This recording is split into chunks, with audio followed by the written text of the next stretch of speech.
그러면은 382쪽입니다. 382쪽. 지금 우리는 이 법화경 신의 품을 공부하고 있습니다. 신의 품. 전에도 제가 말씀을 몇 차례 이렇게 드렸습니다마는 법화경이 28품으로 되어 있어요. 그 중에 여러분들께서 많이 수지 독송하시는 관세음보살 보문품이 25품이고요. 그런데 이제 이 경전 우리가 공부하는 교재는 상권, 하권으로 나눠져 있는데 상권이 10품, 법사품까지가 상권이고 하권이 11품부터 28품까지니까요. 하권은 한 품당 그 내용이 많지 않습니다만 상권이 좀 많은데 우리는 지금 신의 품을 공부를 하고 있습니다. 이게 이제 법화치료라고 그래서 법화경에서 말한 7가지 비유가 나오는 건데요. 이 신의 품은 궁자유다. 궁자유. 여러분들 지금 이게 스토리, 이야기가 있기 때문에 어느 정도 쉽게 이야기가 되겠습니다만은 장자, 궁자의 비유입니다. 그래서 가난한 아들의 비유다 그 말입니다. 궁자유니까 곤궁할 궁자거든요. 그래서 자신이 본래 그 아주 거부, 돈도 많고 이 권력도 있는 세력이 있는 그 장자의 친아들임에도 이 사실을 모르고 이 아주 궁핍한 그러한 거지 생활, 거린 생활을 하는 그 젊은이를 다시 집안으로 끌어들여 가지고 그 장자가 아버지죠. 가업을 잊게 만든다는 것입니다. 그래서 이것은 우리도 본래 부처님의 아들로서 가업을 잊는다. 이런 의미를 가지고 있어요. 우리가 법화치료 중에서 첫 번째 화택류, 삼품, 비유품에서 이제 화택류를 공부를 했고요. 지금 이제 궁자유를 공부하고 있습니다. 그러면 382쪽에 우리말로 된 경문을 함께 소리내서 읽어보겠습니다. 제가 이제 강의 때마다 말씀을 드립니다만 그냥 눈으로만 보시지 말고 또 듣기만 하지 마시고 함께 읽으면 그만큼 기억에도 남고 이 나이가 들면 이해는 됩니다. 읽을 때 이해가 되는데 읽고 나면 잊어버립니다. 기억이 오래 남지 않아요. 또 특별히 여러분들 기억력이 좋아서 오래 기억에 남는 분이 계실지 모르겠습니다만은 엊그제 그 월요일날 화요일날 1박 2일 일정으로 부창 불교대학 그 지도법사 스님들 이제 모임을 송년 모임을 불심사에서 1박 2일로 했는데 그 중에 스님 한 분이 그러시더라고요. 올해 70이 되시는데 도반이 하루에 평균 4시간씩 경전을 읽고 공부를 하는데 읽을 때뿐이고 머리에 남지 않는다. 그래서 이렇게 이제 오시는 불자들이 몇 분 안 되지만은 법회 시간에 법문을 할 때 메모해가지고 적어서 준비를 하지 않으면 좀 어렵더라 그런 말씀을 하시더군요. 여러분들 꼭 읽으셔야 그래도 조금이라도 기억에 남고 이해도가 더 쉽지 않을까 그래서 조금 번거롭고 힘은 들겠습니다만은 이럴 때 여러분들 그 학창 시절에 그 이 국어 시간에 많이들 읽으셨잖아요. 선생님이 그 지목을 해가지고도 있고 그런 마음으로 함께 읽어보겠습니다. 그때 장자는 그 아들을 유인하여 데려오려고 한 방법을 생각하였습니다. 형색이 초라하고 보잘것없이 생긴 두 사람을 비밀리에 보내면서 이렇게 일렀습니다. 너희들은 거기 가서 그 사람에게 넌지시 말하기를 품팔 곳이 있는데 품삯은 곱을 준다고 하라. 그가 듣고서 만약 가자고 하거든 데리고 와서 일을 시키도록 하라. 무슨 일을 할 것이냐고 묻거든 걸음을 치는 일인데 우리들도 함께 일하겠노라고 하라. 그때 두 사람은 궁한 아들을 찾아가서 앞서 말한 대로 그렇게 말하였습니다. 그 후부터 궁한 아들은 장자의 집에 가서 품삯부터 먼저 받고 걸음을 치고 있었습니다. 아버지는 아들이 하는 것을 보고 한편 가엾기도 하고 한편 어이없는 생각이 들기도 하였습니다.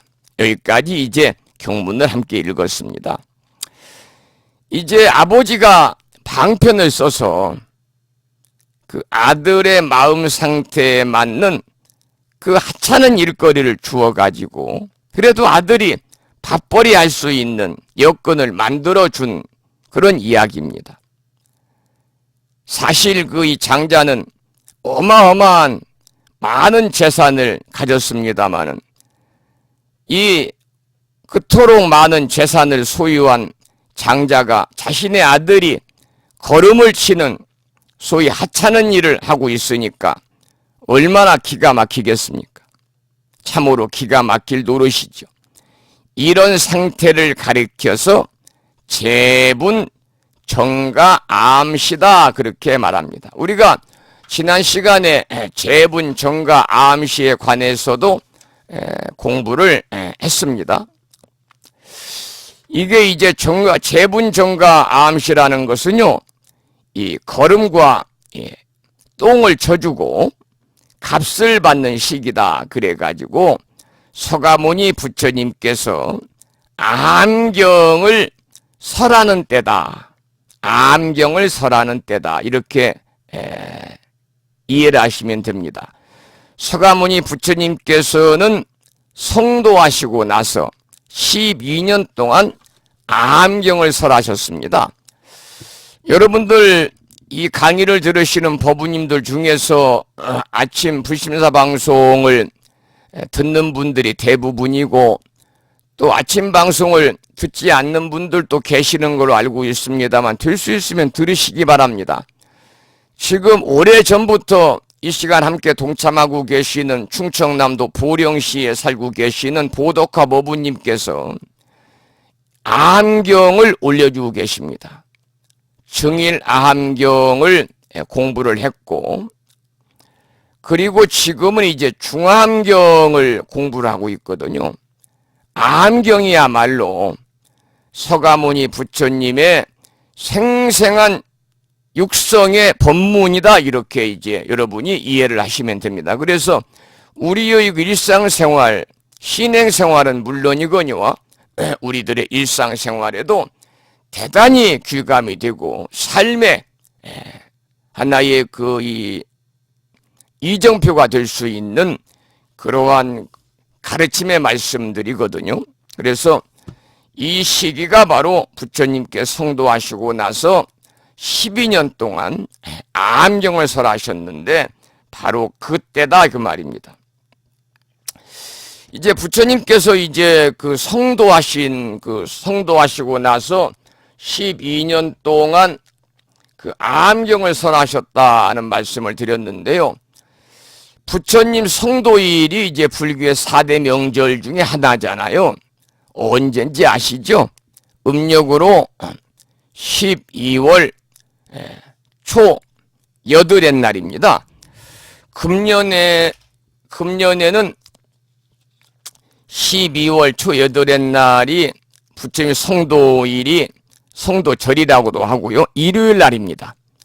그런데 전국에 이제 크고 작은 많은 사찰에서는 성도일 전날 저녁 예불 때 이제 성도일 전야법회 입제를 해가지고 이제 자정을 넘겨서 새벽 예불까지 보고 끝나고 휴양을 하는 절도 있고 불심사 같은 경우는 제가 건강이 미치지 못해서 철야를 해버리고 날을 새버리면 다음날 활동을 하는데 지장이 많아가지고 또 오시는 분들도 집에서 걱정도 하시고 또 주무셔야만이 다음날 또 성도 제일 기념법회도 사시불공 시간에 동참을 할 수 있기 때문에 불심사는 저녁 예불 때 입제를 해서 12시에 성불의 종을 3회씩 타종하고 이제 성도 제일 전야 기념법회를 마칩니다마는 금년에는 이제 그 성도일 전야 기념법회가 1월 12일 날 토요일이거든요. 그래서 부산광역시 그리고 경상남도 진주시 경상남도 산청군에서 그 자비를 실천하는 도반들의 모임 회원 12분이 동참하신다고 그래가지고 이렇게 그때는 주말이고 연초라서 비체펠리스 큰 객실이 예약이 참으로 어려운데 그래도 불심사 1호부패 오시고 일기 졸업생이신 월정신 법부님이 회원권을 갖고 있어가지고 이렇게 예약을 해주셔가지고요. 이미 이제 예약을 다 맞춰놨습니다. 여러분들께서도 이 부처님 오신 날보다 더 중요한 게 사실은 부처님 성도제일이거든요. 성도제일 때는 모든 일을 제쳐놓고 뒤로 하고 꼭 여러분들 인연사찰이나 또 재적사찰이나 가시고 싶은 마음이 끌리는 사찰에 성도제일 전야기념법회에 꼭 동참을 하셔서 기도 정전하시면 좋겠다 그런 말씀을 드리고 싶습니다. 제가 지금 이제 오늘 예지와 법부님이 문자가 전화가 왔어요. 저녁 때 스님 보내주신 달력 잘 받았습니다. 감사합니다. 그러시면서 저한테 이제 질문 물어보는 말씀이 감기는 나으셨는지요? 그래서 제가 이제 드린 말씀이 저는 사바세계를 떠날 때까지 감기와 친구하고 살고 있습니다. 그러니까 1년 12달 감기를 달고 삽니다만 이제 한 해 한 해 가면서 면역력이 떨어지는지 더 안 좋고 또 이 저녁 때가 되면요 음성이 또 이렇게 변할 때가 많아요. 오늘 또 이렇게 좀 말씀을 좀 이제 30분 말씀밖에 안 드렸는데 목이 좀 이렇게 잠기고 그러니까요 조금 목소리가 좀 시원찮더라도 여러분들 이해해 주십사 그런 말씀을 드리도록 하겠습니다. 이 천태지자 스님이 이제 구분한 것이다. 그래서 재분천과 암시, 걸음과 똥을 쳐주고 값을 받는 시기로 암경을 설하는 때다. 그랬는데 이것을 뭐라고 그러느냐? 교판상석이다. 그래요. 이것을 이제 교판상석이다. 교판상석이다. 자, 그 말씀을 좀 제가 드리겠습니다. 교판상석에 대해서 여러분이 알고 아시고 이 경전을 공부하시면요 조금이라도 이해도가 좀 높아지기 때문에 교판상석에 대해서 잠깐만 이렇게 좀 설명을 드리도록 그렇게 하겠습니다.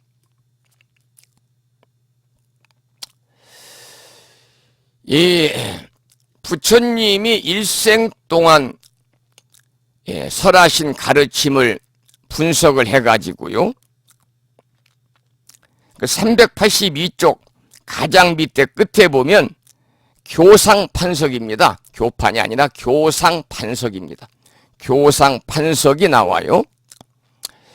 이 교상판석이라고 하는 것은 서가모니 부처님께서 일생 동안 설하신 가르침을 분석해가지고 그 성격에 따라서 시기별로 분류한 방법론을 얘기합니다. 줄여서 우리가 교판이다, 교상이다, 판교다, 교섭이다 이렇게도 말합니다마는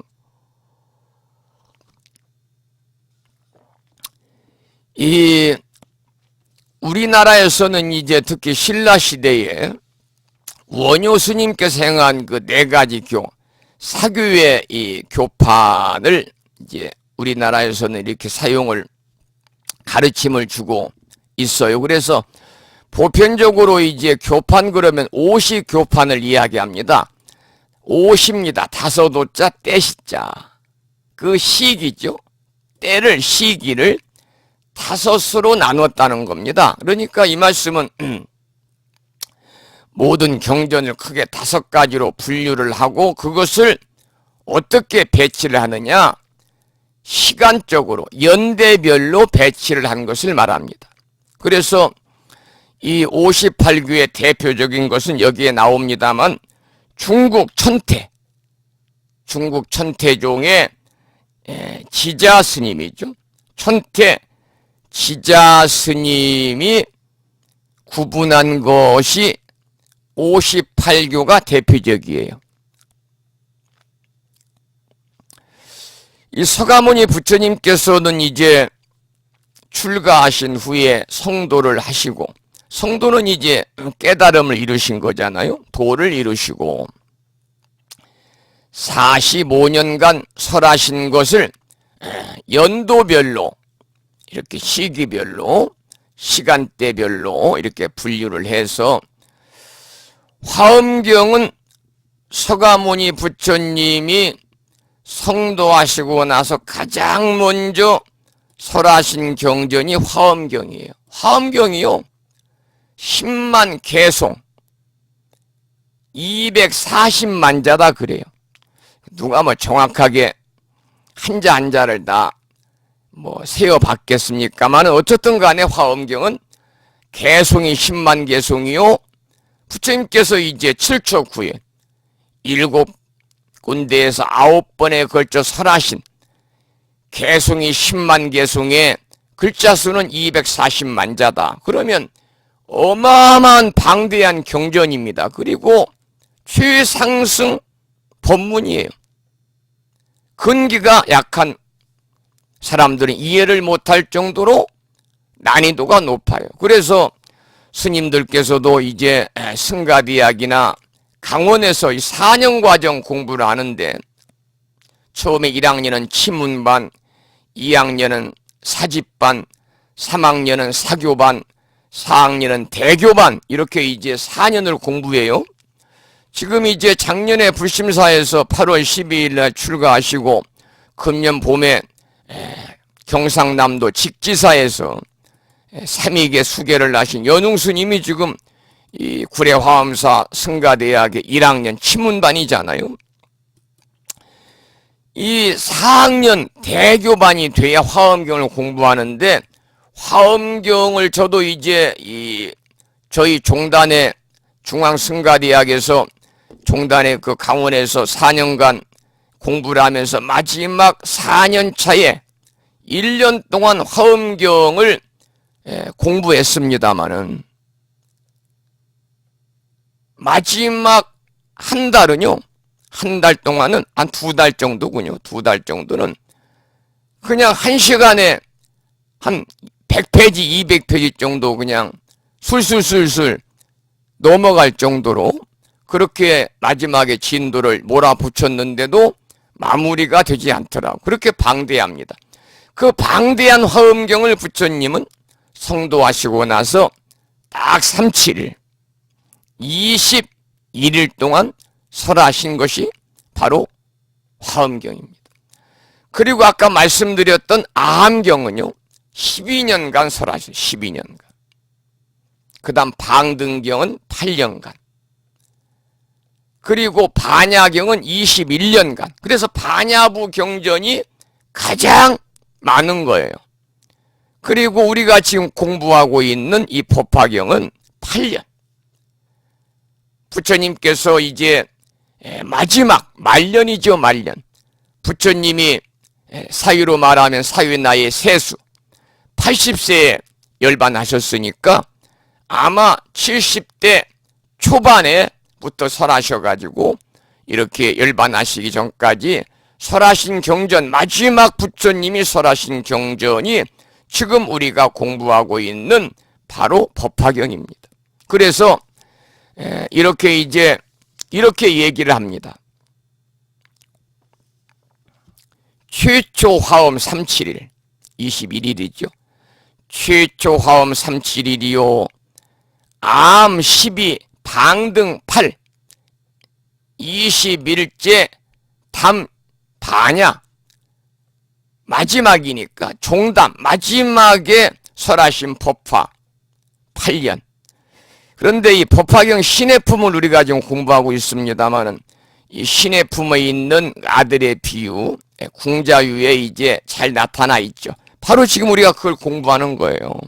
궁자 경악 화엄시요, 재분정과 암시이고, 출입자재 방등시며 영지 보물 반야시, 그리고 마지막 전부 가업 법화 열반시다. 부처님이 마지막 열반시에 설하신 것이 바로 우리가 지금 공부하고 있는 그러한 이 법화경이다, 그런 말씀입니다.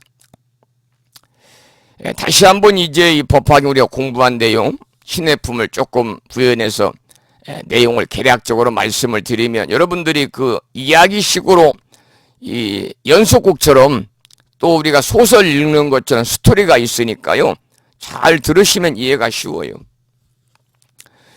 옛날 어떤 사람이 한 아들을 두었는데요, 그 아들은 어려서 집을 나가서 떠돌아다니는 거지 생활을 수십 년간 했어요. 그걸 이제 유랑생활이라고 그러잖아요. 거지가 돼서 유랑생활을 했는데, 그 아버지가 이제 큰 부자가 되었습니다. 그러다 보니까 이제 아들 생각이 사무치게 나는 거죠. 그래서 아들 찾기에 부심하던 중에 어느 날 대문 밖에서 기웃거리는 그 행색이 남루한 거지를 보는 순간에, 아, 저 거지가 내 아들이다 하는 것을 확신하고, 그러니까 천륜이라는 것은 어쩔 수가 없어요. 그러고 나서 뛰어나가서 그 거지를 붙잡으려고 그러니까 그 거지가 놀랍기도 하고 두렵기도 해서 막 36개 주랭랑을 막 도망을 치는 거였어요. 그래서 이것을 본 아버지 장자가, 야, 이대로 내가 저 아들을 붙잡으려 하면 안 되겠다 싶어서 이제 방편을 쓰는 거예요. 하인을 시켜서 그 아들, 남루한 행색의 그 거린이죠, 거지를 유인해서 이제 자기 집에 와가지고 똥이나 또는 거름을 치우는 품팔이를 하도록 시킵니다. 그러다가 차츰차츰 그 집안 분위기에 익숙해져 가지고 이제 출입을 자유롭게 하다 보니까 그 집안의 재산 현황을 환히 알게 됩니다. 그때 비로소 그 아버지가 그를 불러가지고 네가 내 전 재산을 관리해라, 이렇게 배려를 했고, 그리고 여러 상황을 이제 이 아들이 훤히 알게 되죠. 그때 비로소 그 아버지가 이제 그 사람들을 많이 모이게 해가지고 바로 저자가 나의 친아들이라고 얘기를 하면서 아들에게 자신의 모든 재산을 물려주겠다고 이렇게 선포했다는 이야기가 바로 우리가 지금 공부하고 있는 이 신의 품의 바로 이제 궁자유입니다. 궁자비유입니다. 이 간단한 비유의 내용 속에는요, 서가모니 부처님의 일생에 걸쳐 설하신 교화의 순서가 그대로 담겨 있어요. 대체로 아들이 처음 아버지를 만나서 놀던 때를 부처님이 뭐라고 그랬어요? 주주님이 처음 설하신 경전이 뭐라고 말씀드렸어요? 제가 화엄경이라고 그랬잖아요. 21일 동안. 그래서 아들이 처음 아버지를 만나 놀던 때를 궁자 경악, 놀랬다는 거예요. 그 궁자한 자식이 놀랬다, 화엄시입니다. 궁자 경악 화엄시이다. 그래서 화엄경을 설할 때하고 같다고 본 것은, 화엄경이 부처님의 깨달은 내용을 듣는 사람의 사정을 전혀 감안하지 않은 채 부처님께서 그야말로 직설적으로 설하셨기 때문에 근기가 얕은 사람들은 놀랐다는 거예요. 그래서 아들을 근기에 맞춰가지고 방편으로 똥이나 치우고 거름이나 치우고 품삯을 받는 것은 암경을 설한 때다. 그래서 조금 전에 본문에서도 말씀을 드렸습니다마는 재분정과 암시다. 그래서 이렇게 표현을 했고, 이제 여러 해가 지나가지고 그 집에 자유롭게 출입할 때를 뭐라고 그랬느냐? 방등부 경전을 설할 때다. 그래서 출입자재 방등시라고 이야기를 했어요. 아까 제가 방등시는 몇 년에 걸쳐 설었다고 했습니까? 8년에 걸쳐 설했다고 그랬잖아요. 그 후에 점차로 온 집안 살림을 알게 된 것은 이제 반야경을 설할 때다. 반야경. 21년 동안 반야경 설할 때다. 그래서 이것은 영지보물 반야시에 이제 배대하고, 이어서 모든 재산을 모두 아들에게 상속시키는 때를 가업을 전부 줬으니까 전부 가업 법화열반시다. 그래서 이 법화열반경을 설할 때, 법화경과 열반경을 설할 때를 부처님의 모든 사상을 다 드러내서 상속하는 것으로 비유한 것이 교상판석이요, 그 중에 옷이 교판이다. 이런 말씀을 드렸습니다. 자, 그러면 이제 교상판석의 옷이 교판을 제가 설명을 드렸기 때문에 뭐 기억에 100% 그냥 정확하게 입력이 되지는 않았겠습니다만은 대강 그래도 그런 거구나 이렇게 생각이 드는 분들이 계시겠죠? 자, 다음 넘어갑니다. 383쪽입니다. 이제 아들을 유인해 가지고 아버지가요, 장자가 아들을 유인해서 방편으로 일을 시키는 겁니다. 383쪽 가장 밑에 읽어보겠습니다. 함께 소리내서 읽겠습니다. 장자가 어느 날 창틈으로 바라보니 아들의 몸은 야유어 초췌하고 먼지와 거름이 몸에 가득하여 더럽기 짝이 없었습니다. 그래서 장자는 곧 영락과 화사한 의복과 장식품을 벗어버리고 허름한 옷으로 갈아입었습니다. 또 흙과 먼지를 몸에 묻히고 오른손에 거름치는 기구를 들고 조심조심 일꾼들이 있는 곳으로 가서 그대들은 부지런히 일하고 게으르지 말라고 하면서 그러한 방편으로 아들에게 가까이 다가갔습니다. 그리고 또 말하기를 가엾구나 이 사람아, 그대는 항상 여기에서만 일하고 다른 곳으로는 가지 말라. 품삯도 차츰 올려줄 터이다. 그리고 살아가는 데 필요한 그릇, 쌀, 밀가루, 소금, 초 따위도 걱정하지 말아라. 늙은 일꾼이 있어서 필요한 대로 줄 것이니 안심하고 지내라. 나는 너희 아버지와 같으니 염려하지 말아라. 왜냐하면 나는 늙으니요 너는 아직 젊었으며 너는 일할 적에 속이거나 게으르거나 성내거나 원망하는 말을 하지 않아서 다른 사람들처럼 나쁜 점을 볼 수 없더구나. 이제부터는 내가 낳은 친아들과 같이 생각하겠노라 하면서 장자는 그에게 이름을 다시 지어주고 자신의 아들이라고 불렀습니다. 그때 궁한 아들은 이런 대우를 받는 것이 기뻤으나 여전히 스스로 머슴살이 하는 사람이라 자처하였습니다. 그리고 20년 동안 항상 걸음만 치고 있었습니다. 자, 아버지가 이제 방편을 써가지고 더욱 가까이 그 아들에게 접근을 해요. 그때까지도 이 아들은 그 갑부인, 거부인 장자가 아버지인지를 모르지요. 그런데 아들의 근기가 아주 낮습니다. 아주 어렸을 때 집을 나가서 지 아버지 얼굴도 지금 모르잖아요. 그러니까 아들은 아버지의 얼굴을 모르지만 일찍 집을 나가가지고 아주 어렸을 때 아버지는 요즘 젊은 애들 말로 촉으로 아는 거예요. 느낌으로 아는 거예요. 아, 저 거지가 거렁뱅이가 내 아들이 맞다는 것을 확신하는 거예요. 천륜이라는 것은 그렇게 끌림이 있는 거잖아요. 그래서 아들이 이제 일찍 집을 나가서 수십 년 동안 거지 생활하면서 방랑자의 삶을 살았기 때문에 배움도 없고, 그러니까 얼마나 근기가 낮겠습니까? 이 낮은 아들의 근기에 맞추느라고 이 아버지 장자가 호화로운 옷도 벗어던지고 아주 부드럽고 은근한 말을 넌지시 건넨 것이죠. 우리가 자초지종을 다 알고 있는 우리의 입장에서 보면 얼마나 한심하고 딱한 일입니까? 어쩌면 우리 자신이 바로 이 아들처럼 행동하고 있을지도 모를 일입니다. 우리가 불교라는 이 어마어마한 가르침 속에서 여러분은 무엇을 건졌습니까?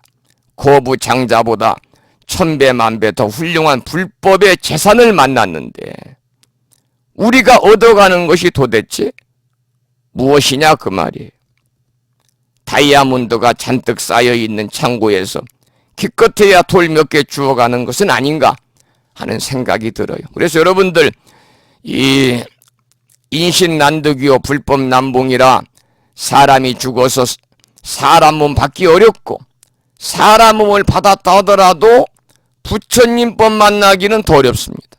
설령 부처님법을 만났다 하더라도 대승불교 경전의 꽃이라고 하는 법화경을 이렇게 낱낱이 체계적으로 우리가 읽으면서 공부할 수 있는 이 인연을 만나기는 정말 이것은 하늘에서 별따기입니다. 여러분들 주변에 수많은 절이 있고 수많은 불교대학이 있습니다마는 체계적으로 법화경을 이렇게 공부하는 2년 동안 공부하는 불교대학이 없어요. 불교대학도 4년 과정이 없어요. 보통 1년 과정입니다. 1년. 빠르면 6개월. 거기서 6개월, 1년 동안 뭘 배우고 뭘 공부하겠습니까? 여러분들은 그래도 이렇게 불법을 만나서 삼보에 귀의하고 불법을 만나서 이렇게 이제 법화경을 대승불교의 꽃이라고 하는 이 경전을 공부하고 있으니까 정말 여러분들은 복받은 분들이죠. 전생에 복을 많이 지으신 분들이기 때문에 이러한 법화경 공부에 함께 우리가 동참할 수 있다. 그런 말씀을 드리고 싶고, 이런 기회가 여러분 생전에 2번 다시 오지 않습니다. 법화경 공부 끝나면 언제 법화경 공부를 또 2년 동안 할 수 있는 기회가 없어요. 없을 확률이 99.9%니까요. 이럴 때 여러분이 좀 힘들더라도 결석하지 마시고, 정말 여러분들에게 제가 고마운 것은, 그래서 저도 이 강의 준비도 철저히 하고, 저도 이제 강의할 때 그냥 작은 목소리로 편하게 힘 안 들이고 그냥 가만 노인 양반 말하듯이 하면 저도 힘이 안 듭니다마는 좀 더 열정적으로 강의를 해서 여러분들에게 무언가를 좀 이렇게 남겨드려야 되겠다. 부처님 말씀을 좀 더 정확하게 전달해 드려야 되겠다라고 생각을 해서 제 나름대로는 최선을 다해서 열정적으로 강의를 하려고 노력을 하고 있으니까 여러분들도 제 마음을 10분 이해하셔가지고 함께 잘 따라와 주시기 바라고, 정말 고마운 것은 출석률이 거의 100%다. 결석하시는 분들이 거의 없다는 것이 정말로 자랑스러운 무자원 불교대학 경전대학원의 도반 여러분들이 아닌가 그런 생각을 합니다. 자, 그 다음에 이제 공부하겠습니다. 경전을 보고. 이 본문에 보면은 이제부터는 내가 낳은 친아들과 같이 생각하겠노라 그래요. 아버지가 너는 나의 친아들이다 라고 하는 말을 직접 못하고 나는 너의 아버지다라는 말도 못하고 있습니다. 단지 친아들과 같이 생각하고 아버지와 같다고 돌려가지고 은근하게 이렇게 표현을 할 따름이죠. 그래서 자기 아들에게 다시 이름을 지어주면서 양아들을 맞아들이는 형식을 취하는 거예요. 친아들인데. 그때 이제 궁한 아들은 이런 대우를 받으니까 얼마나 기쁘겠습니까? 그러나 여전히 스스로 나는 모슴살이 하는 사람이다라고 자처를 하는 거죠. 그래서 20년 동안 항상 걸음만 치고 있었다 그 말입니다. 20년 동안 걸음만 치고 있었다. 이것이 바로 뭐냐면 이제 이 반야부 경전을 설한 때거든요. 우리는 평소 스님들에게 높은 차원의 가르침을 많이 들으면서도 그러면서도 집안의 안녕이나 빌면서 이절저절 다니면서 어느 절이 기도 성취가 잘 된다더라. 어느 절이 기도빨이 잘 받더라. 이렇게 전혀 쓰잘데기 없는 그러한 바람직하자는 생각을 가지고 절에 다니면서 세월만 허송세월하는 분들이 많아요. 우리 주변에 뭐 그런 분들이 많습니다. 이절 저절 그냥 기웃거리고 이절 가서 기도하면 기도 성취가 잘 된다더라. 이절 스님이 축원하면 100% 축원하는 내용이 이루어진다더라. 또 이절에 가서 기도하면 기도빨이, 나는 기도빨이라고 말하는 것은 굉장히 그 바람직하지 않은 표현이라고 생각합니다만, 그래서 될 수 있으면 그런 표현을 하지 말라고 말씀을 드립니다만, 제가 볼 자들은 그런 얘기를 많이 하잖아요. 그것은 뭐냐면 그렇게 해서 이제 절에 다니면서도 시간만 낭비하고 돈만 낭비하고 허송세월을 보내는 분들이 계세요. 그런 사람들은 방금 여기에서 이 장자의 아들처럼 수십 년 동안 걸음만 치는 아들과 같은 하근기 불자들이다 그 말입니다. 그러면 그릇이 커지지 않아요. 적어도 우리가 불교 공부를 하는 것은요, 행복한 삶을 살기 위해서입니다. 행복한 삶이라고 하는 것은 전부 우리가 지혜로운 우리의 일상의 삶에서, 우리의 올바른 가치관에서 이렇게 전부 다 이루어지는 거잖아요.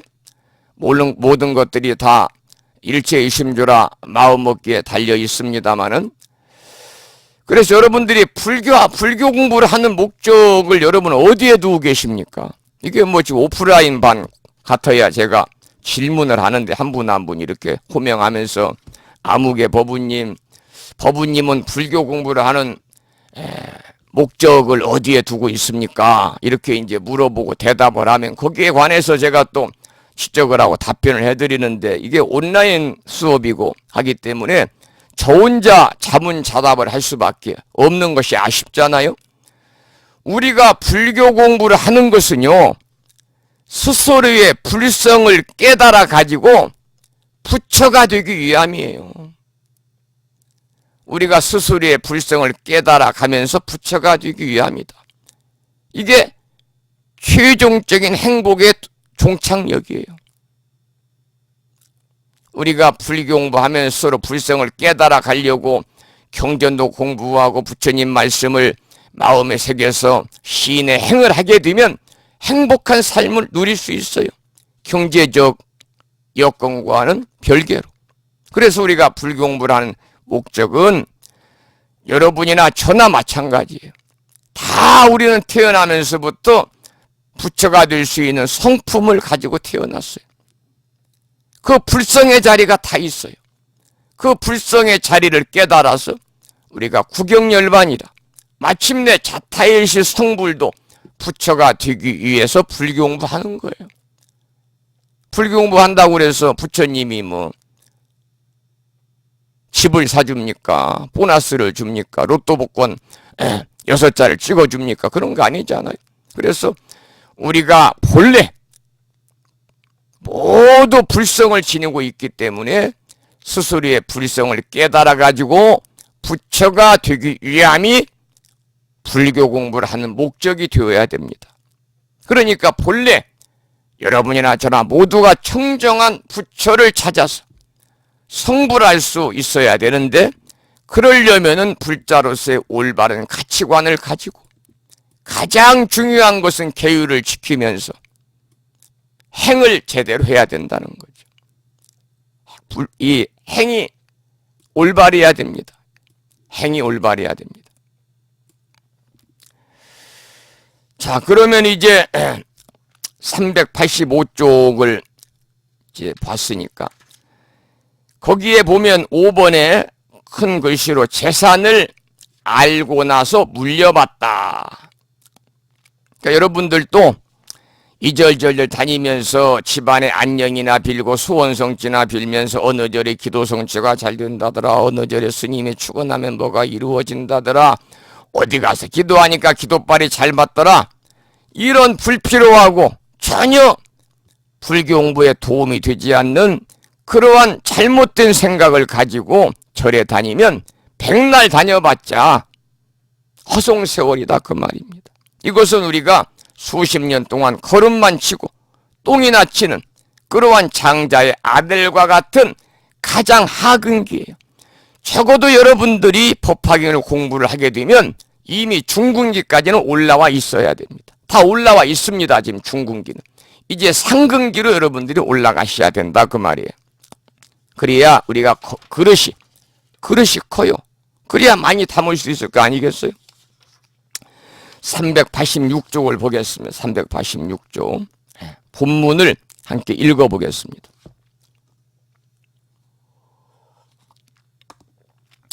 그 뒤부터는 점점 마음을 서로 믿고 뜻이 통하여 허물없이 드나들면서도 거처하기는 역시 본래 있던 곳에서 하고 있었습니다. 세준이시여, 어느 때 장자가 병이 났습니다. 죽을 때가 멀지 않은 줄을 알고 궁한 아들에게 말하기를, 나에게는 지금 금은 보배가 많아서 창고마다 넘쳐나고 있으니 그 안에 얼마가 있는지 알고 받고 줄 것도 모두 네가 맡아서 처리하여라. 내 마음이 이러하니 너는 내 뜻을 받들어라. 왜냐하면 이제는 나와 네가 다를 것 없으니 더욱 조심해서 소홀하거나 실수하지 말아라고 하였습니다. 이때 궁한 아들은 그 명령을 받고 여러 가지 금은 보배와 모든 창고를 맡았으나 밥 한 때도 그냥 먹을 생각은 없었고 거처하는 데는 본래 있던 곳이었으며 용렬한 마음은 아직도 버리지 아니하였습니다. 또 얼마 후에 아버지는 아들의 마음이 점점 나아져서 큰 뜻을 가지게 되어 예전에 못나게 여겼던 마음을 스스로 후회함을 알았습니다. 여기까지 본문을 읽어보았습니다. 이제 아들의 근기가 점점 올라간다는 얘기입니다.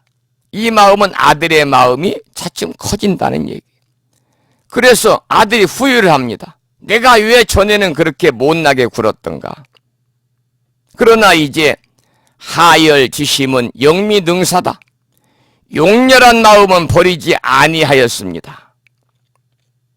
그저 나는 중생인데, 나는 못났는데, 나는 없는데, 나는 머리가 둔한데 하는 그런 마음은 또한 능히 버리지 못했다 그 말이에요. 하열한 마음을 영미능사라 아직도 버리지 못했다 그 말입니다. 우리가 아무리 부처님의 본성, 부처님의 능력을 우리가 고스란히 마음속에 가졌다 해도 못난 마음, 하열한 마음은 또한 능히 버리지들 못했으니까 아마 우리들의 심정을 너무나 대변하고 있는 말이 아닌가, 그렇게 말씀을 드릴 수가 있겠습니다. 그래서 불교 안에서 아무리 좋은 이야기를 들어도 그저 자기 수준에 맞는 것만 취하는 겁니다. 나는 가끔 너무 넘치는 소리가 아닌가 싶다가도 에이 그래도 우리 중생들은 워낙 열등감이라고 하는 그런 상이 너무 깊어가지고 어떤 넘치는 말을 해도 도대체 받아들이지를 않으니까 차라리 괜찮다 싶은 생각이 들기도 하죠. 그런데 사실은 좀 넘치는 게 좋습니다. 불교 내에서도 약간 넘치는 게 있어야지 우리가 더 깊은 법을 이해하는 법이거든요. 여기 이 장자의 아들만 봐도 하열한 마음을 조금도 버릴 생각이 없는 거예요. 그래서 밥 한 끼 사 먹을 돈도 가지려고 하지 않았다는 겁니다. 부처님의 훌륭한 모습 가운데 어느 한 부분도 저것이 내 것이려니 하는 생각을 하지 않았다 그런 뜻이죠. 부경소시하고 부지자의가 점이 통태하야. 이 말은 다시 붙자, 다시 좀 지나고는 아버지가 부지자의입니다. 아들의 생각이 점점 커져가지고 점이 동태다. 동태라고 하는 것은 나아졌다. 훨씬 커졌다. 자꾸자꾸 마음이 커졌다 그 말입니다. 처음에는 이 아들이 우리가 이제 경문에서 함께 읽은 것처럼 똥이나 치우고 거름이나 치우다가요, 그 집안의 출입을 마음대로 하다가 나중에는 그 집 재산을 환히 꿰뚫어 보고 관리하는, 비록 자기 것은 아니지만은 큰 재산을 좌지우지하는 정도가 되면 어때요? 상당히 마음이 커진 겁니다. 근기가 막 올라간 거예요. 성취대지의 자비선심 아니라 큰 뜻을 성취함에, 성취대지죠. 큰 뜻 성취함에 자비선심이라. 아, 나도 부자가 되었으면. 여기서 이제 자비선심할 때 스스로 자자에다가 이 달아올 빗자입니다. 달아올 빗자. 그래서 남의 돈을 자꾸 만지다 보면은 그런 생각을 한다는 거예요. 그래서 성취되지라. 큰 뜻을 성취하게 되었다. 이 말은 커다란 뜻을 가지게 되었다 그 말입니다. 그래서 우리가 보면은 정치하는 사람들 보세요. 국회의원 비서관하고 국회의원 보좌관 하던 사람들이 국회의원 많이 되잖아요. 또 본인들이 그런 꿈을 키우잖아요. 왜? 국회의원 비서나 국회의원 보좌관 하면서 꿈이 바로 거기에 있기 때문에 지금 현역 국회의원들 봐도 그렇다 그 말이죠. 여러분 잘 아는 그 유시민이라고 하는 이 작가 있잖아요. 전에 그 노무현 정권 때 복지부 장관도 하고 국회의원도 했고, 그분은 지금 더불어민주당 이해찬 대표의 보좌관 비서관 출신이에요. 자비선심하며 그저 똥이나 쳐주고 하루 품삯을 받아서 그날 배불리 먹으면 그걸로 만족하던 옛 생각을 뉘우친다는 거예요. 빗자는 뭐냐? 뉘우친다. 자비선심이다. 아까 제가 말씀을 드렸죠. 빗자는 달아올 빗자다. 이 말은 뉘우친다. 비굴하게 생각한다 그런 말이죠. 그래서 아들이 그 정도 생각을 하는 것을 이제 아버지가 알아요. 아버지가. 이제 저 아들이 상당히 마음이 커졌구나. 근기가 상당히 올라갔구나. 저놈이 과거에 우리 집에 처음 올 때 했던 그 못난 생각을 이제 부끄럽게 여길 줄 아는구나 하고 그 아버지인 장자가 아들의 근기를 알아차리는 거예요. 자, 그러다가 이제 본문을 또 읽어봅니다. 388쪽. 함께 읽겠습니다. 그러다가 장자는 죽을 때 이르러 아들을 시켜 친척과 국왕과 대신과 찰제리와 거사들을 모두 모이게 하고 이렇게 선언하였습니다. 여러분 잘 들으십시오. 이 사람은 내 아들이요. 내가 낳아서 길렀는데 어느 곳에서 나를 버리고 도망하여 여러 곳으로 돌아다니며 고생하기가 50여 년이 되었어. 아들도 나이가 많은 거예요. 이제 50에 다 다다랐으니까. 이 사람의 본명은 아무개고 내 이름은 아무개요.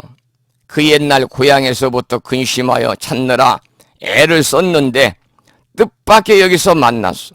이 사람은 참으로 내 아들이고 나는 이 사람의 아버지요.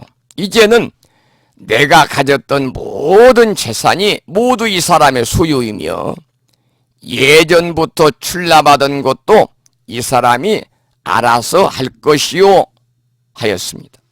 세존이시여, 이때 궁한 아들은 궁자지요. 아버지의 이러한 말을 듣고 크게 환희하여 뜻밖의 일이라 하면서 생각하기를, 나는 본래 이 재산에 대해서는 아무런 바람도 없었는데 이제 이 엄청난 복의 창고가 저절로 돌아왔구나 하고 하였습니다.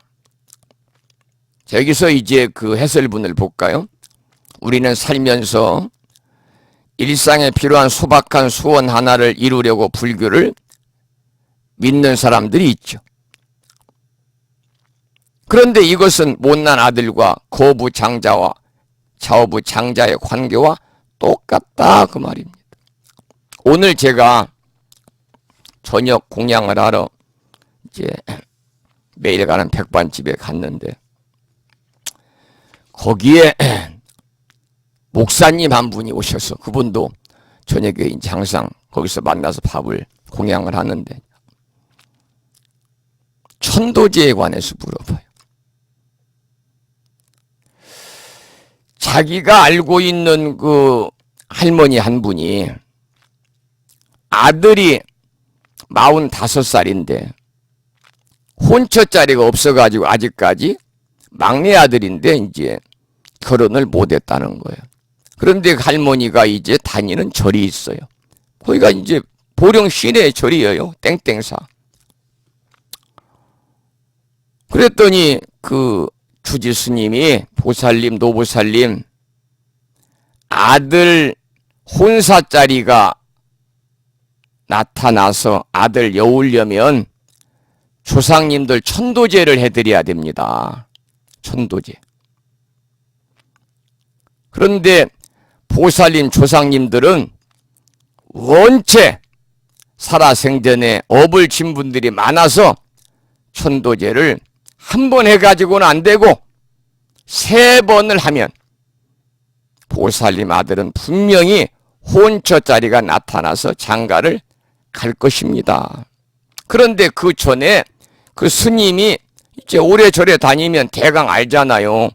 저 노보살님은 또 자기들끼리 뭐 얘기하다가 불자들끼리 뭐 돈 자랑하는 사람도 있으니까요. 나는 뭐 모아가지고 은행에 얼마 있다든지 뭐 연금을 타는데 얼마가 있다든지 이러니까 그 노보살님 통장에 돈이 있다는 것을 알고 스님이 조상을 들먹거려가지고 천도제를 3번을 했다는 거예요. 3번을. 열흘에 한 번씩.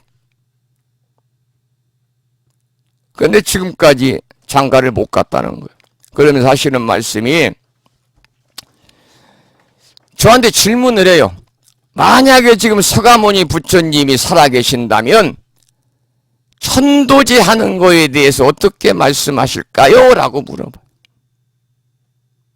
좀 예리하고 이 스님들한테 대답하기는 조금 예민한 그런 질문이잖아요. 그래서 제가 이런 시야에, 서가모니 부처님이 지금 이 시대에 계신다면, 서가모니 부처님 당시에는 천도제라는 것이 없었으니까 천도제에 대해서 말씀을 하지 않을 것 같습니다. 그런 말씀을 드렸더니 목사님이 자꾸 이렇게 불교의 천도제에 대해서 막 폄하하는 말씀을 하셔서 제가 이제, 목사님, 그러나 꼭 천도제를 해드려야 될 분도 있습니다. 49제를 해드려야 될 분도 있고요.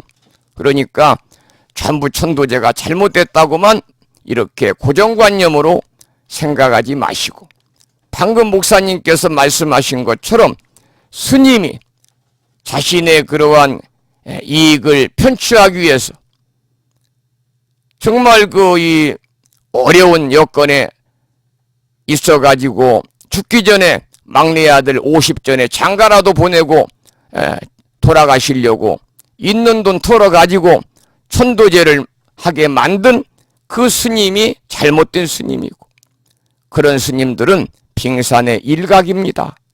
더 훌륭한 스님들이 더 많으니까 그 천도제 그분의 그 하나의 그 신뢰를 가지고 천도제를 폄하하거나 또는 스님들을 폄하하거나 불교를 폄하하지 않으면 좋겠습니다 라고 말씀을 드렸더니 그분이 알겠습니다.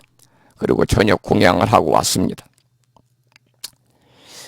자, 우리가 이제 살면서 이 소원 하나 이루려고요. 여러분들 지금 지난 11월 15일 날 2019학년도 대학 입학 수학능력 시험 맞잖아요. 수많은 사람들이 자기 아들, 손주들 수능시험에서 고득점 획득을 해가지고 원하는 대학, 원하는 학과에 입학하기를 기원하면서 100일 기도한 사람들이 많아요. 부심사에서는 아예 제가 100일 동안 하루도 안 빠지고 사실불공 시간에 기도할 자신이 없기 때문에 혼자 있으니까 무슨 일이 있을지 모르잖아요. 100일 기도를 입제했으면 100일 동안 하루도 안 빠지고 기도를 하고 마지막 100일 되는 날 휴양을 할 때 100일 기도입니다. 하루라도 빠져버리면 그건 100일 기도의 의미가 없는 거예요. 부처님과 약속을 저버리는 거예요.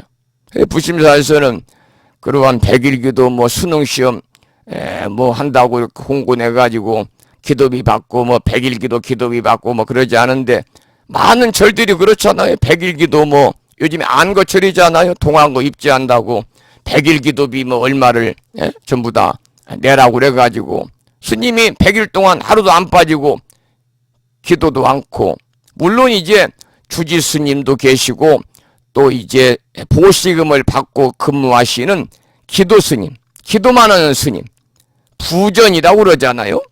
기도하는 것이 이제 본인의 소임을 맡은 부전 스님이 계시는 그런 사찰에서는 하루도 안 빠지고 100일 동안 부전 스님이 기도를 할 수밖에 없죠. 자기의 그 책무니까.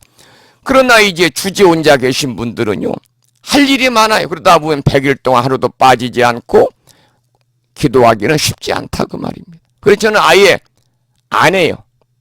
첫째는 부처님한테 거짓말하는 것이요, 불자들한테 거짓말하는 것이요, 잘못하면 승려로 사기치는 것이니까 저는 그렇게는 하지 않습니다마는, 여러분 아무리 부모가, 할머니가, 할아버지가 자식을 위해, 손주를 위해서 백날 기도를 해도, 소원 성취를 이루어달라고 가서 날마다 빌어도 그 시험 보는 당사자의 실력이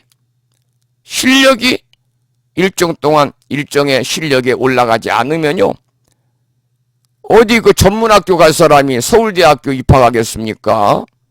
지방대학 갈 사람이 서울대학 입학하겠습니까? 쉬운 일이 아니잖아요. 그래서 우리가 바로 소박한 소원이나 하나 이루어 볼까 하고, 소원 성취나 이루어 볼까 하고 불교를 믿는 것은 이 못난 아들과 거부 장자의 관계와 똑같다 그 말이에요.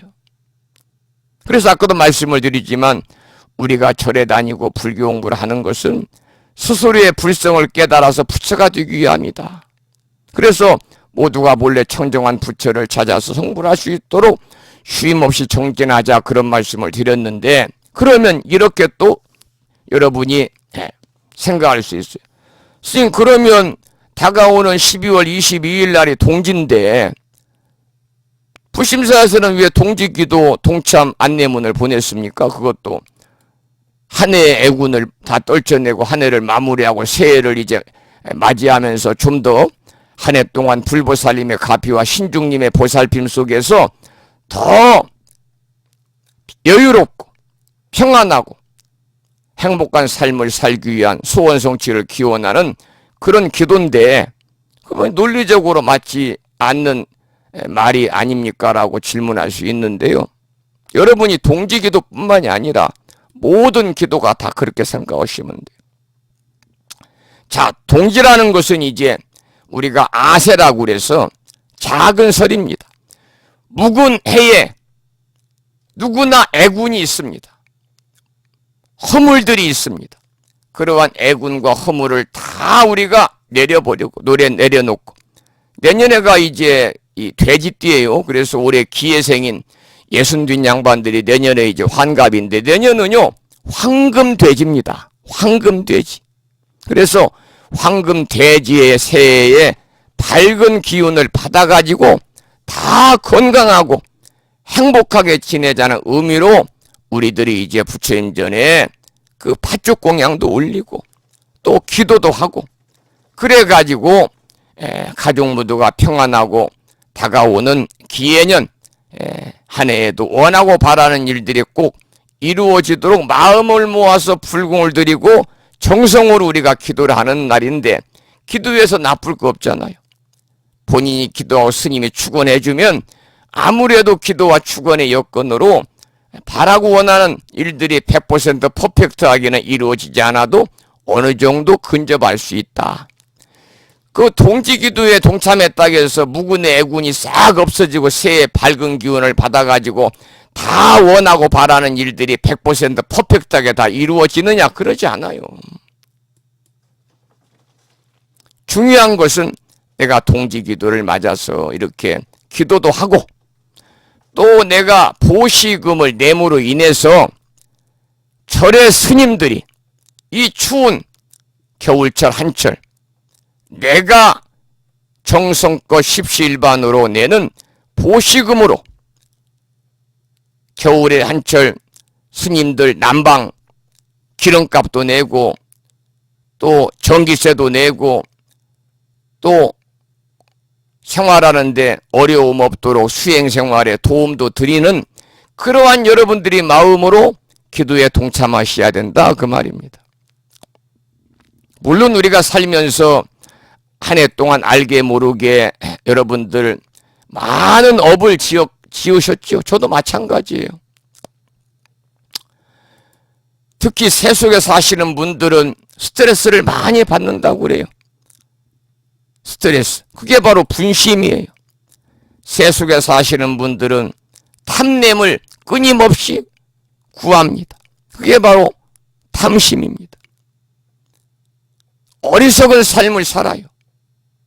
부처님 말씀대로 올바른 지혜의 길이 아니고 조금 벗어난 길을 많이 간다 그 말입니다. 그래서 한 해 동안 알게 모르게 쌓은 그러한 업장, 허물들을 소멸하고 여러분들이 이제 한 해 동안 새 소원을 기도하는 날이 이제 동지기도예요.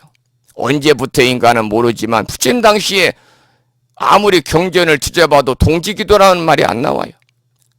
이 동지기도 역시 이제 불교가 인도에서 중국으로 건너와서 우리나라에 온 지가 1700년 역사라.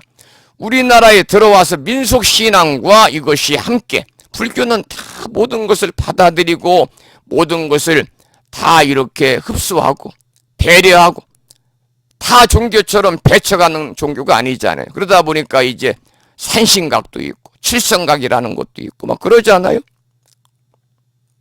그래서 여러분들이 어느 절이든지 마찬가지입니다. 동지기도에 동참하는 것은 그러한 나의 기도를 통해서 스님의 축원을 통해서 한 해 동안의 애군을 떨치고 정말 이제 마지막 절기가 동지니까 마지막 절기 동지를 맞아서 기도를 해가지고 알게 모르게 내가 이렇게 쌓아놓은 모든 업장과 허물을 다 소멸하고 이 새 소원을 기원하는 그러한 마음으로 여러분들이 기도를 하시고 더불어서 내가 내는 동지기도 동참금을 통해서 내가 다니는 재적사찰이나 나와 인연이 있는 사찰에 운영에 내가 조금이라도 일조하고 싶다. 절도 경제적인 여건이 돌아가야 스님들이 거기서 제대로 수행생활도 하고 그리고 여건이 돌아갈 때 부처님 법을 전하고 더 좋은 복지정책도 펼치고 그러는 거잖아요. 우리가 이제 연말에 보면 지금은 동지기도 때가 보면 큰 사찰은요 그 주변 그 주위에 그 이 어렵고 힘든 사람들을 위해서 많은 그러한 그 이 좋은 일들을 많이 합니다. 예를 들면 뭐 김치를 5천 포기를 담궈가지고 그 지역의 독거 노인이라든지 또는 소외된 사람들에게 전달한다든지 또는 그 뭐 구청이나 또는 시청이나 동사무소나 이런 데에다가 20kg짜리 쌀을 뭐 수백 포대 수천 포대를 이렇게 구해가지고 이렇게 그 보시를 한다든지 전부 다 그것이 있어야 보시를 하잖아요. 그 경제적인 여건이 되어야. 그래서 그런 여건들을 마련해 주는 것이 바로 뭐냐? 우리 법우님들의 십시일반으로 내시는 정성껏 내시는 그러한 그 이 보시금이다. 그런 말씀을 드립니다. 여러분들도 불심사에 꼭 동참하시라는 말씀이 아니고 다니시는 절이나 2년 4차례 여러분들이 꼭 기도가 있으면 1년에 몇 번이나 있습니까? 봄에 입춘기도, 정초기도, 금년에는 정초와 입춘이 함께 할 수밖에 없어요. 설날 전날이 입춘입니다. 그래서 입춘, 정초기도, 그리고 이제 지나면은 부처님 오신 날이잖아요. 4월 초파일기도. 그리고 이제 무더운 여름이 시작되는 우람분절기도. 그리고 이제 여름철이 지면 추워지는 겨울의 통지기도. 몇 번밖에 없습니다. 이럴 때는 여러분들이 교회 다니시는 분들은 빠짐없이 매달 11주를 내고 성당 다니시는 분들은 매달 교무금을 내고 매주 헌금을 내는데 우리 불자님들도 불교는 뭐 그런 의무적인 어떤 그 이 납부 형태의 보시금을 내는 그런 그 룰이 없기 때문에 자발적이니까 이런 그 크고 작은 기도에는 꼭 여러분이 동참을 하셔서 그 사찰의 운영에 도움을 드릴 때 그 여러분들의 작은 정성들이 모여서 그 절 운영에 도움이 되고 그 절이 정상적으로 돌아갈 때 또 법보시를 통해서 부처님 법을 널리 전할 수 있는 그러한 여건을 만들 수가 있다. 그런 말씀이에요. 이번에 그 오신 그 불교대학 그 이 기도법사 스님 한 분이 저한테 그래요. 스님 올해는 왜 행사를 안 하십니까? 불교대학은 워크숍이라도 좀 하시지요. 1박 2일로.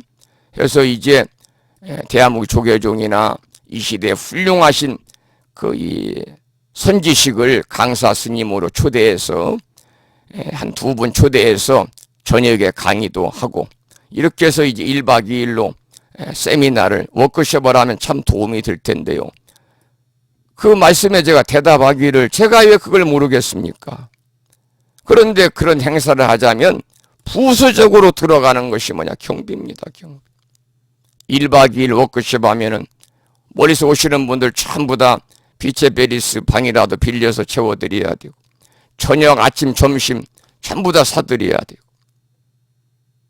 또 와서 강의하시는 스님들 용체 보시금 드려야 되고 그러면 그냥 뭐 1,2천만 원이 들어가 버리는데 그런 여건이 안 되니까 못 오는 거지. 여건만 되면 매년이라도 하고 싶고 6개월에 한 번씩이라도 그런 기회를 만들고 싶은 것이 저의 마음이에요. 자, 그러면 이제 그 다음 말씀을 드리면 관세음보살이나 지장보살님처럼 헌신적으로 보살행을 하면서 모든 사람들의 이익과 행복을 위해서 살겠다는 큰 마음을 처음부터 낼 수 있는 사람이 어디에 있겠습니까? 개인의 작은 소원을 이루려고 왔다가 스님의 법문을 통해서 부처님의 삶을 발견하고 부처님의 삶을 사는 일도 있습니다. 상상치 못했던 큰 소득을 얻은 것입니다. 그럼에도 우리 보통 사람들은 부처님이 주는 부처로서의 삶에 그저 내 인생에 조금만 보탬이 되면 그걸로 족하다고 생각합니다. 여러분, 어느 기도를 여러분들은 선호하십니까? 우리가 수행 방법에는 여러 가지가 있습니다. 가장 쉬운 아무 생각 없이 할 수 있는 절수행이 있고요. 절수행. 절도 운동이라고 생각하지 말고 수행으로 생각해야 됩니다. 그래서 절할 때는요, 뭐 절 빨리 하기 경진대회 나간 것도 아니니까 일배 할 때마다 정성을 다해서 될 수 있으면 불교 텔레비전에 나오는 그 음원 CD 음원 있잖아요. 나를 깨우는 108배 그 음원을 여러분들이 준비해서 요즘에는 스마트폰에다가 다 그 입력하면 됩니다. 해가지고 참여와 감사와 발언의 108배를 아침 저녁으로 하는 그러한 108배 수행 정진의 방법도 있고, 아니면 우리가 지금 경전을 공부하잖아요. 경전 독송하는 것도 하나의 수행이요. 간경 눈으로 보는 것도 하나의 수행이요. 사경 글로 써서 옮기는 것도 하나의 수행이요. 참선하는 것도 하나의 수행이요. 아니면 염불하는 것도 수행입니다. 관세음보살을 찾든 지장보살을 찾든 서가모니불을 찾든 약세불을 찾든 문수보살을 찾든 보현보살을 찾든, 그런데 중요한 것은요, 여러분들이 경전을 공부하면은 간경이나 독경이나 사경을 하면 그 경전에 나와 있는 부처님의 말씀처럼 살아야 된다는 거예요. 경전만 읽어가지고 머릿속에다 집어넣고 지식으로 아르마리로 알고 실천으로 옮기지 않는 사람은 상만 높아지는 거예요. 우리가 불자로서 가장 중요한 것은요, 상을 내려놓는 거예요. 나라는 상을 내려놓는 거예요. 그래서 금강경에서도 그 사상에 관한 가르침을 주고 있잖아요. 상을 내려놓아야 된다. 방아차가고 나를 내려놓음을 여러분들이 실천으로 옮기셔야 되지. 이 머릿속으로만 알고 있고 부처님 말씀을 행으로 옮기지 않으면 아르마리만 늘어나가지고요, 지식으로만 알고 있으면 뭐 하겠습니까? 그리고 이제 관세음보살을 우리가 염하고 매일 관세음보살 우리 주변에 보면은 대한불교 천태종이라고 하는 구인사가, 여러분 구인사 가보셨을 거예요. 어마어마하잖아요, 구인사. 천태종 불자들은 철야기도 합니다. 예를 들어서 보령에 있는 땡땡사라고 하는 천태종 그 절이 지금 대지 1000평에 연건평 500평으로 이제 조만간 이제 준공식을 할 텐데요. 올 여름에 이제 그 낙성식을 했으니까 거기 다니는 분들은 주말에 모여서 또는 한 달에 한 번씩 그 지역에서 관광버스를 대절해 가지고 본산인 구인사로 가서 2박 3일 1박 2일 철야기도를 해요. 다른 거 아무것도 안 해요. 관세음보살만 해요. 관세음보살 밤새도록 관세음보살만 찾아요.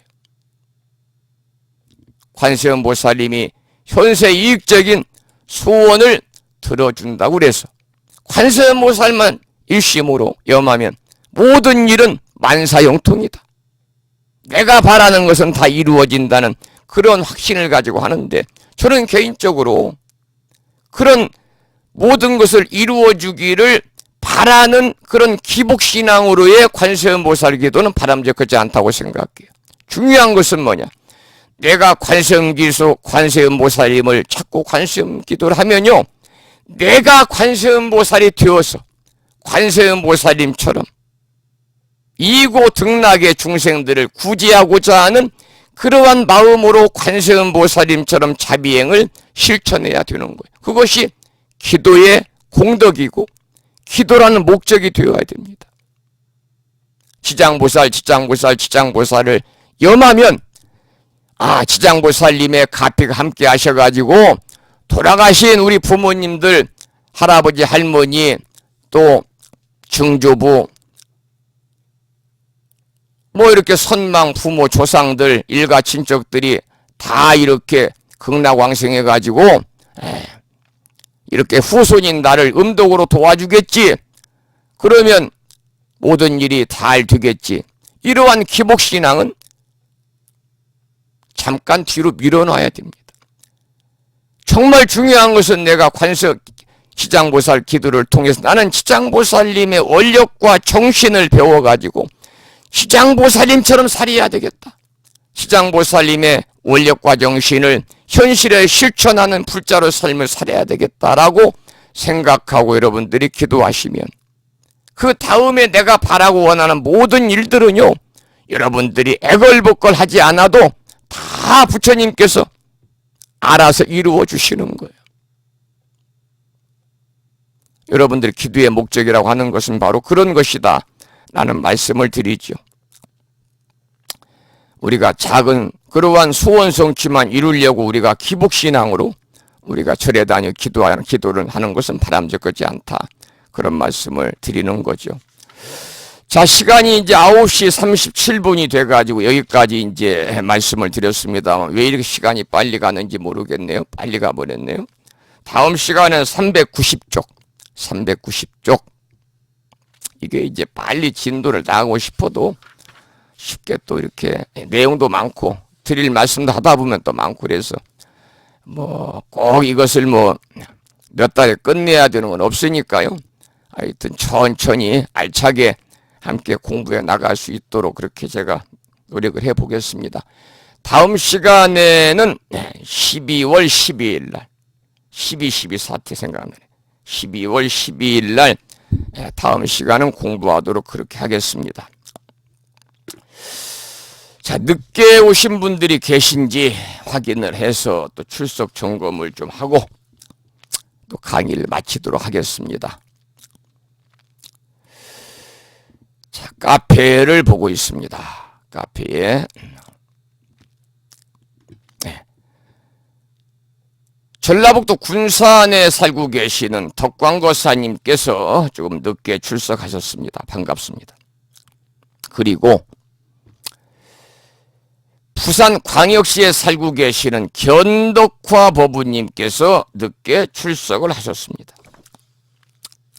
자, 그러면 결석하신 분 불러보겠습니다. 경상남도 창원시의 여여신 법우님,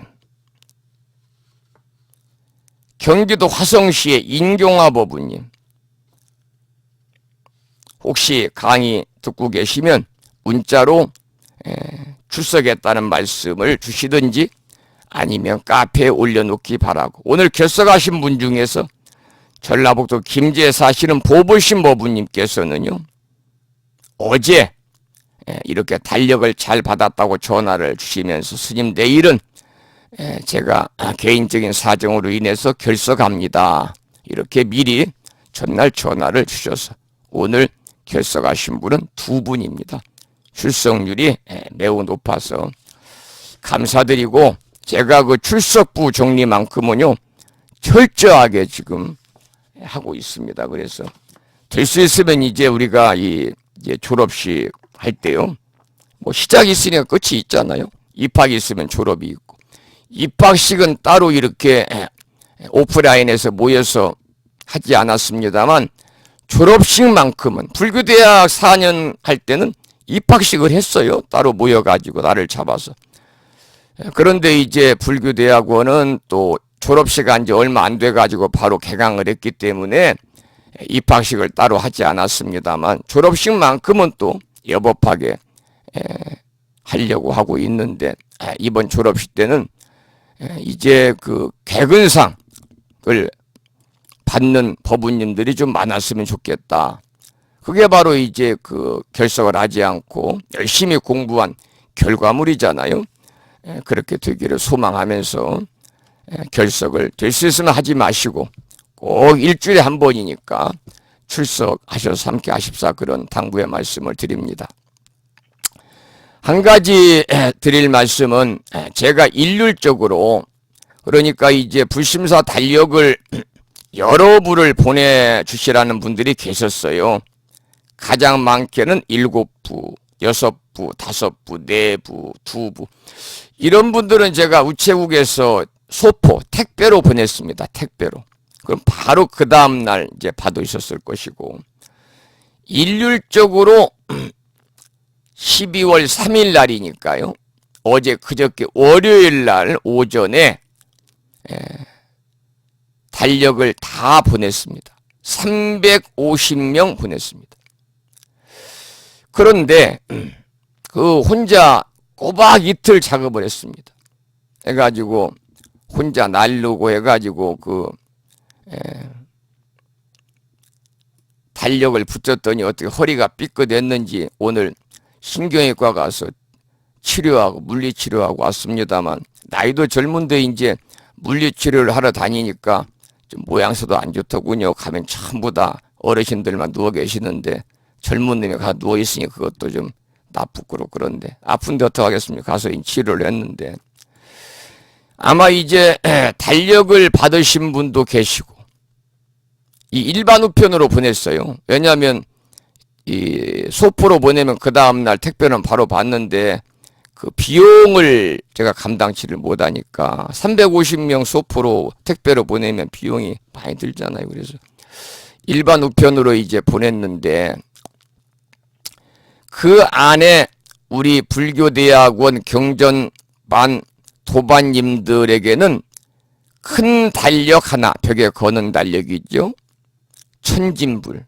올해 그 동자 스님들은 참 예쁘고 깜찍하고 정말 천진불이고 화사하고 이런 달력을 선택했고, 그리고 여러분들 휴대하고 다닐 수 있도록, 저도 꼭 가방에 하나씩 가지고 다니거든요. 필요할 때가 있어요. 작은 이 달력은 이제 불심이라고 하는, 불심사니까 불심이라는 제목의 동자 스님들 나오는 달력으로 이제 보내드리면서, 거기에 보현행원품이라고 이제 독송용입니다. 독송용인데 부산광역시에 살고 계시는 자비행법우님께서 법보시 해주신 보현행원품 경전을 넣어가지고 이렇게 보내드렸으니까요. 아직 안 받으신 분들은요, 다 보냈습니다. 그러니까 여러분 집에 오며 가며 우체함을 확인하셔가지고 분실되거나 비에 맞아서, 달력은 뭐 분실되거나 비에 맞거나 파손이 돼도 뭐 괜찮습니다. 그런데 경전은 비에 맞아서 흐물흐물하거나 파손되거나 또는 분실돼가지고 쓰레기통에 들어가 버리면 그것은 우리가 불자로서의 도리가 아니니까요. 오며 가며 꼭 여러분들께서 이 우치함을 확인하셔가지고요, 그 이 달력과 그리고 그 안에 동봉한 보현행원품 경전을 이렇게 받아 모시고, 그 보현행원품 법보시 해주신 경전을 아무데나 던지고 책꽂이에 막 꽂아 놓고 나몰랄 하지 말고 한 번씩은 읽어보시라, 그런 말씀을 드리고 싶고, 제가 이제 한 권을 두 권을 남겨놨는데 가만히 생각하니까 그래도 또 꼭 보내드릴 분들, 이 불교대학원 도반들이 아니라 할지라도 이분의 근기로서는 이 경전을 보내드려야 되겠다, 이런 분들에게 다 보내드렸더니 80권을 보시하셨는데 사실 제가 읽을 경전이 없네요. 그래서 다음에 이제 12월 30일 날이 이제 금년 마지막 일요 법회일이거든요. 그날 불심사에서는 무술년 한 해를 마무리하면 송년 법회를 하는데, 그때 이제 자실모 회원 여러분들이 오신다니까, 오실 때 자비행 법우님은 그 경전이 남아 있으면 제가 공부할 수 있도록 한 권만 꼭 갖다 주십시오, 그런 부탁의 말씀을 드리도록 하겠습니다. 그리고요, 이제 9시 45분인데요. 이 지각생입니다. 부산에 견덕화 출석합니다. 그러셨는데, 이 견덕화 법우님이 아침 방송을 안 들으신 것 같은데요. 오늘 생신이세요, 생신이세요. 그래서 갑진생이시니까 55번째 생신이신데, 이 견덕화 법우님이 저녁 강의에 이렇게 좀 늦게라도 출석을 하셨으니까 견덕화 법우님의 생신을 축하드리는 시간을 잠시 갖고 오늘 강의를 마치도록 그렇게 하겠습니다. 이 견덕화 법우님은 부산 광역시 기장군에 살고 계시고 갑진생이시니까 55번째 생신을 맞으셨어요. 견덕화 손이숙 법우님의 생신을 축하드립니다. 이 법우님은 무창불교대학 1기 졸업을 하셨고 그리고 자비를 실천하는 도반들의 모임 회원이십니다. 회원이시고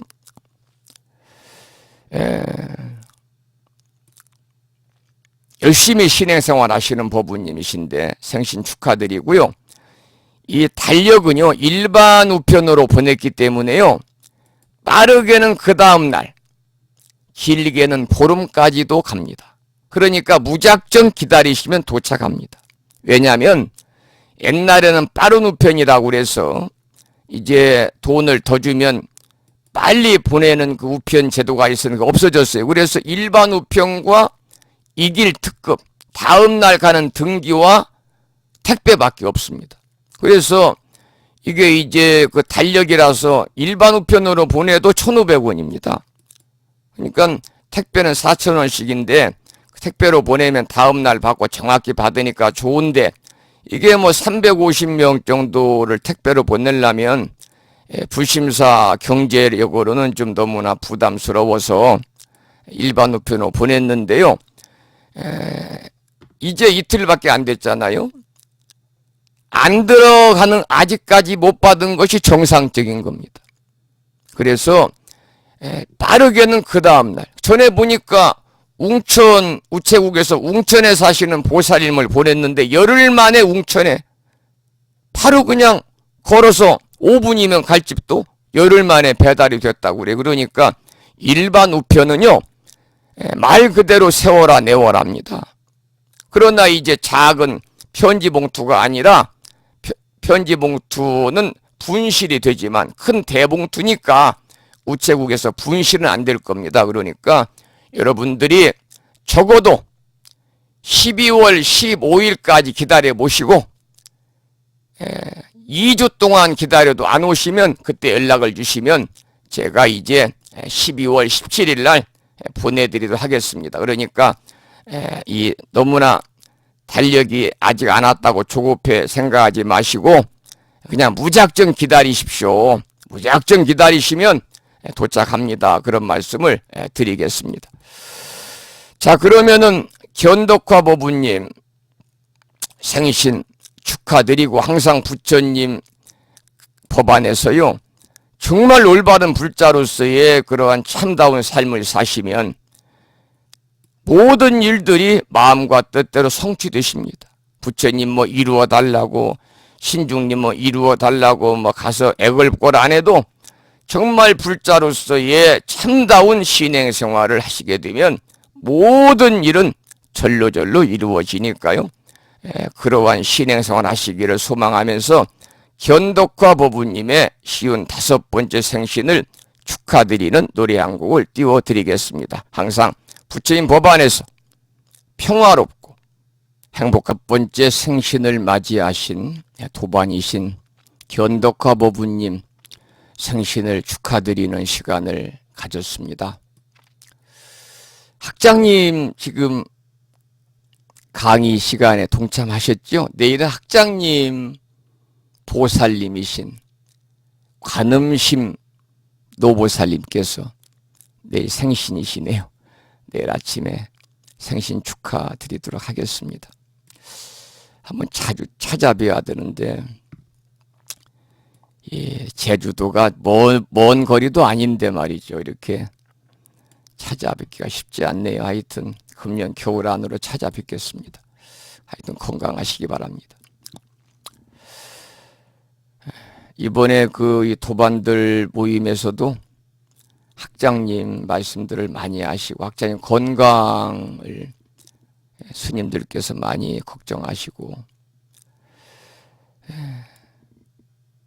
대학원 졸업식 때도 건강한 모습으로 좀 참석하시고 행사 때마다 오셔서 함께 좋은 말씀 주시면 좋겠다, 그런 말씀을 하셨습니다. 학장님 그저 건강하시기 바랍니다. 항상 학장님 건강이 염려가 되고 걱정스럽습니다. 이제 며칠 있으면은 85세잖아요. 요즘에 100세 시대라고 그래도요, 남자들 85세 되면 정말 노인이십니다. 상노인이신 학자님 그래도 건강하시잖아요. 더욱더 건강한 그 노후의 삶 이어나가실 수 있도록 부단히 저도 기도드리고 마음을 모아서 축원을 드리도록 그렇게 하겠습니다. 자, 벌써 10시가 됐네요. 오늘은 10시가 돼버렸습니다. 하다 보니까 여러분들 늦은 시간까지 고생 많이 하셨고, 여기서 오늘 방송이라는 습관돼 가지고 강의를 마치겠습니다. 시간 나면 공부하신 내용 한 번 더 들어보시기도 하고 경전도 한번 읽어보시고 하시면 더 좋겠습니다. 저는 이제 아침 방송을 듣는 분들은 내일 아침에 만나고, 아침 방송을 안 듣고 수요일만 강의를 들으시는 분들은 일주일 후에 다시 만나 뵙도록, 이번 주말부터 한파가 밀려온다고 그러고 서해안에는 또 대설주의보도 내리고 그랬기 때문에요. 여러분 건강하십사, 그런 또 당부의 말씀 드리면서 늦은 밤 편안히 주무시기 바랍니다. 여러분 오랜 시간 동안 2시간 동안 정말 수고 많으셨습니다. 안녕히 주무십시오. 고맙습니다.